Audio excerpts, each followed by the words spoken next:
After the two first time, I thought, this is going so well, it can't go wrong.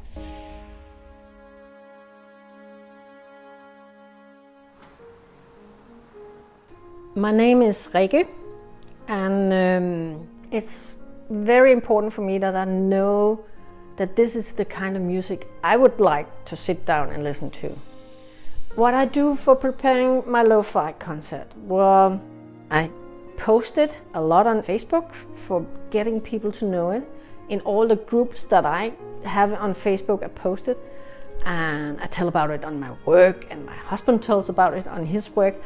And on the day, well, we push the furniture a little bit away so that we can put in more chairs.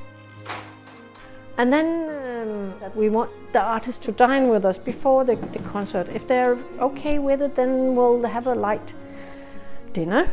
Nothing too heavy for them because they have to perform. But else we have chips and red wine and soda and beer and water. And if anybody wants coffee and tea, they can get it. And that's about it.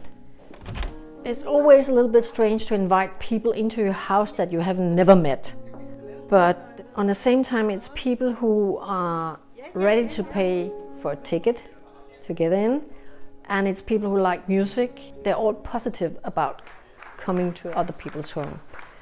The first time I was very much about, I hope a lot of my friends shows up. And then they showed people up I've never seen before. And it was quite funny. After the two first time, I thought, this is going so well, it can't go wrong. And the experience is that I meet people, I get to talk to other people, and in a way I get a free ticket for hearing music. What's not to like? The reason why I keep hosting concert is that I think it's nice to have people in my own house. I love to show my house. It gives me not only to hear all kinds of different music, but it gives me an opportunity to meet all kinds of different people that I wouldn't have met in another concept. The music is, of course, the first part of it, but it's also the social part of being together with other people, listening to music and having a great time. And I can sit in my own chair and drink my own red wine. And when it's all over, I don't need to transportate myself several hours. I can just dribble right up into bed. But also to listen to upcoming young people or classic music and music you wouldn't never dreamed about listening to. And that's the perfect part of it. And I love it. I really love it. I love being a part of it. Love listening to the music, love listening to classic music, love being close to the artists who have all their stories about their music and their life, and they talk about it much more as they wouldn't do in a concert hall. So that's the reason why I keep going on with the lo-fi. And as long as I think it's funny, as long as I don't get too tired of it or think it's a big burden, I'll keep on.